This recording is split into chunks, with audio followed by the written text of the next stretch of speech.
तो देखो कन्फ्यूजन क्या आता है हमारे दिमाग में कि जब हम P2 और P3 का प्रेशर डिफरेंस लिखते हैं, लेट्स से आप P3 माइनस P2 लिखना चाहते हैं, तो ये क्या लिखा जाता?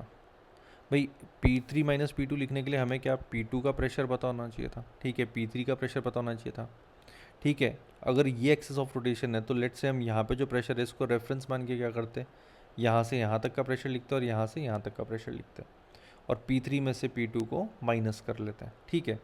अब देखो P2 अगर लिखना है तो ईजी है ना, लेट्स से P3 माइनस, एक बार मैं एक स्टेप और लिख लेता हूँ। P2 लिखना है तो P2 क्या लिखा था, P1 प्लस रो ओमेगा स्क्वायर इंटू 4h का स्क्वायर। ये लिखना मेरे लिए आसान था, ठीक है। लेकिन व्हाट अबाउट P3? अगर P3 को आप ऐसे रेफरल से लिखना चाहो तो यहाँ पे क्या है आपका प्रेशर P1, तो चलिए ये P1 भी लिख लेते हैं, लेकिन प्लस अब क्या करते हैं, ठीक है, यहाँ पे 2 भी आता ना एक, ठीक है। अब P1 प्लस आप आगे क्या लिखते हैं, आप बोलते हैं सर रो, ठीक है ना, ओमेगा स्क्वायर, और अगर आप ये डिस्टेंस टोटल ले लेते 7h, तो 7h लेते तो क्या लिखते हैं आप 7h का स्क्वायर डिवाइड बाई 2। तो गड़बड़ हो जाती है यहाँ पे कहानी। क्यों गड़बड़ हो जाती? क्योंकि देखो इस पूरे सेक्शन की जो डेंसिटी है ना वो रो नहीं है, ये सिर्फ इस यहाँ तक के सेक्शन की डेंसिटी रो है, इसके आगे तो डेंसिटी क्या हो गई, चेंज हो गई, दैट इज़ 2 रो, है कि नहीं। तो यहाँ पे कन्फ्यूजन आती, P3 को क्या लिखते हैं, ठीक है। भाई P3 पता हो P2 पता हो, ठीक है, तभी तो आप इन दोनों के बीच का डिफरेंस लिख पाएंगे ना, ठीक है। तो अगर ये मुझे इन terms of rho omega H इनके टर्म्स में लिखना है तो मैं किस तरह से लिखूँ इसको, इस डिफरेंस को, ठीक है। तो यहाँ पे प्रॉब्लम क्रिएट हो जाती है, बिकॉज यहाँ से यहाँ तक के पूरे सेक्शन के लिए अगर मुझे रो लेना होता तो मैं क्या लेता, ठीक है। ये प्रॉब्लम क्रिएट करता, तो यहाँ पे एक बहुत बड़ी ये जो है ना कन्फ्यूजन क्रिएट हो जाती। डरने की ज़रूरत नहीं है, ठीक है, हम इस मेथड से जाएंगे ही नहीं, ठीक है। हम क्या करेंगे, इससे ईजी तरीके से इसको सॉल्व करेंगे। मैं तो क्या बोलता हूँ, आप ऐसे कंसिडर करो, आप दिमाग में ऐसे डाल लो कि भाई इस एक्सिस ऑफ रोटेशन से, ठीक है ना, यहाँ पे 4h डिस्टेंस पे ही क्या एक लिक्विड का कॉलम है, आप ये मान लो ना, भाई हमारा जो कॉलम है लिक्विड का वो ये वाला है 3h वाला, ठीक है ना, ये डिस्टेंस का ही बस कॉलम है। अब सोचो मुझे इसके एंड टर्मिनल्स के बीच में प्रेशर डिफरेंस लिखना है, तो मैं डायरेक्ट इसी कॉलम को कंसिडर करके क्या कर लेता हूँ, प्रेशर डिफरेंस लिख लेता हूँ, और मैं एकदम बेसिक मेथड पे जाता हूँ।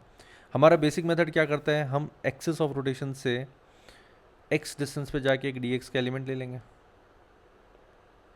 ठीक है ना।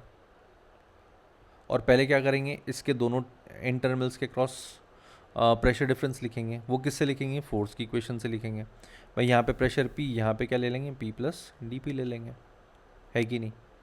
अब अगर आप यहाँ पे इसके लिए प्रेशर डिफरेंस लिखोगे तो कैसे लिख पाओगे, देखो फोर्स की इक्वेशन लिखेंगे बिल्कुल पीछे जैसे किया था वैसे ही, P plus D P into A minus P into A equals to क्या आना चाहिए हमारे पास में, रो, ठीक है ना, into a into D x into क्या आ जाता, ओमेगा स्क्वायर आ जाता।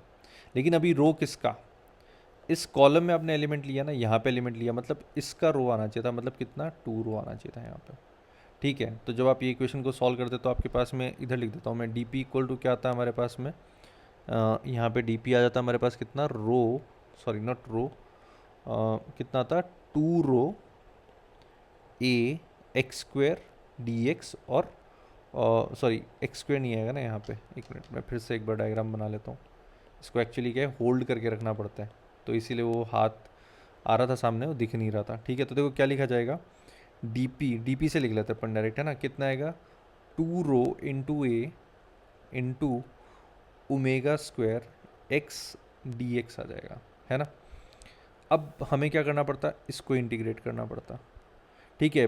डीपी की लिमिट कहाँ से कहाँ, P2 से P3 ले लेते हैं, और इधर लिमिट क्या लेते हैं, x की लेते हैं। तो x कहाँ से शुरू करना है अब हमें, 4h से लेकर 7h तक जाना है। x इक्वल्स टू 4h से लेकर क्या करते हैं, 7h तक जाते हैं, ठीक है ना। तो सिंपली आप क्या लिखते हैं, x equals to 4h to 7h लिख लेते हैं इसको, ठीक है।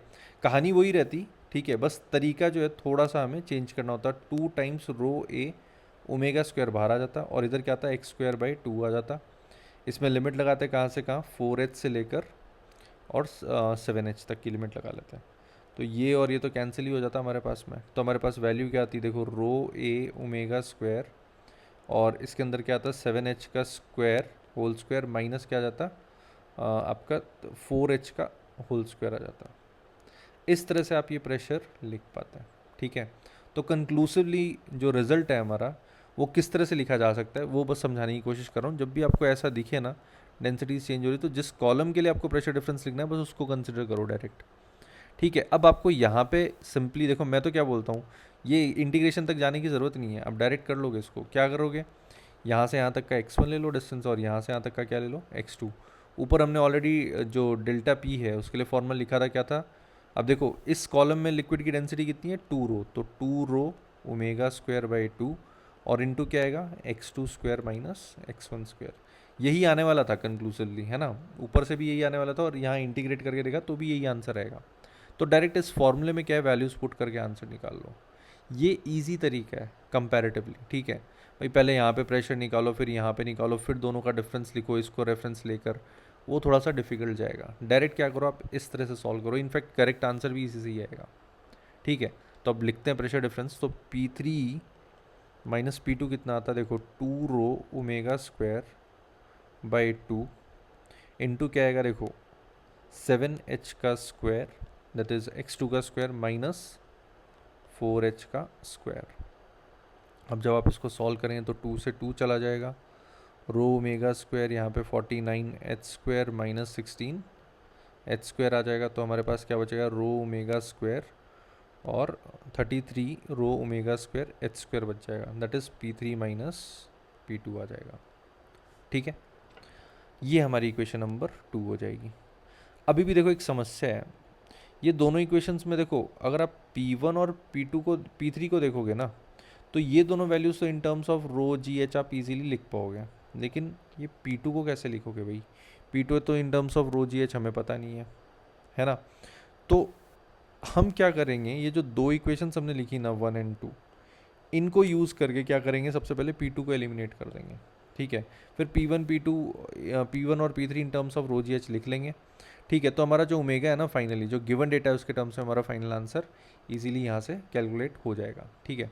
तो सबसे पहले हम क्या करते हैं, एलिमिनेट करते हैं किसको, P2 को। कैसे करेंगे, 1 और 2 को ऐड कर दो। जैसे आप इनको ऐड करेंगे तो आप क्या देखेंगे, हमारे पास इक्वेशन क्या आएगी, देखो P3 माइनस P1 है ना, इक्वल्स टू कितना आ जाएगा, 33 rho omega square h square plus 8 rho omega square h square आ जाएगा। तो जब आप इसको सॉल्व करोगे तो आपके पास में क्या आएगा, देखिए 41 rho omega square h square आ जाएगा, दैट इज़ P3 माइनस P1। अब हमें omega in terms of rho omega and g निकालना है, तो हमें इन दोनों को भी इन टर्म्स ऑफ क्या लिखना पड़ेगा, रो जी एच के टर्म्स में लिखना पड़ेगा, ठीक है। कैसे लिखा जाएगा, देखिए अगर आप यहाँ पे प्रेशर देखेंगे ना इस पॉइंट पे, लेट्स से यहाँ सरफेस पे प्रेशर P0 है, ठीक है। तो लिक्विड में देखो आप H डेप्थ नीचे जा रहे हो, तो प्रेशर क्या लिखा जाएगा भाई, P0 प्लस रो जी एच लिखा जाएगा। मतलब P1 की वैल्यू कितनी आ जाएगी, P0 प्लस रो जी एच आ जाएगी। इस तरह से अगर इधर देखोगे तो यहाँ पे प्रेशर P3 की क्या आ जाएगी value, P0 plus 2 times rho into जी इंटू 3H आ जाएगी, ठीक है। तो ये दोनों वैल्यूज़ हम रख देते हैं यहाँ पे। तो P1 हमारे पास कितना आ जाएगा, देखो रो जी H प्लस P0 आ जाएगा। अच्छा P3 कितना आ जाएगा हमारे पास में, P0 प्लस 2 टाइम्स रो जी इंटू 3H आ जाएगा, ठीक है। अब P3 माइनस P1 है ना, तो यहाँ पे ये जो इक्वेशन हमारी P3 माइनस P1 वाली, इसमें क्या करेंगे, P1 की वैल्यू और P2 की वैल्यू P3 की वैल्यू दोनों उठा के क्या कर देंगे, सब्स्टिट्यूट कर देंगे। जैसे ही आप ये वैल्यूज़ रखोगे तो आप क्या देखोगे, it is P0 plus 6 rho ji H, ठीक है ना, और माइनस क्या हो जाएगा हमारे पास में, P0 minus rho ji h equals to कितना आ जाएगा, 41 rho omega square h square आ जाएगा। जो आप इसको सॉल्व करें तो देखो P0 कैंसिल आउट हो जाएगा, 5 रो जी एच आएगा हमारे पास में इधर, और इधर क्या आ जाएगा 41 rho omega square h square आ जाएगा। रो से रो चला जाएगा, एच से एच चला जाएगा, तो ओमेगा स्क्वायर इक्वल्स टू कितना आएगा 5G बाई 41 एच आ जाएगा। That means omega equals to कितना आएगा 5G by 41 H whole under root, that will be our final answer. तो इस तरह से हम इसको सॉल्व कर लेंगे, ठीक है। तो चलिए अभी के लिए इतना ही रखते हैं, ठीक है ना। हमारा जो नेक्स्ट लेक्चर है उसमें थोड़ा सा और बढ़िया कंसेप्ट देखेंगे रोटेटिंग फ्लूइड्स का ही, ठीक है, और उसमें एक एडवांस लेवल का एक बहुत ही बढ़िया क्वेश्चन है, ठीक है ना, वो भी हम सॉल्व करेंगे, ठीक है। चलिए, तो that's all for today, thank you so much.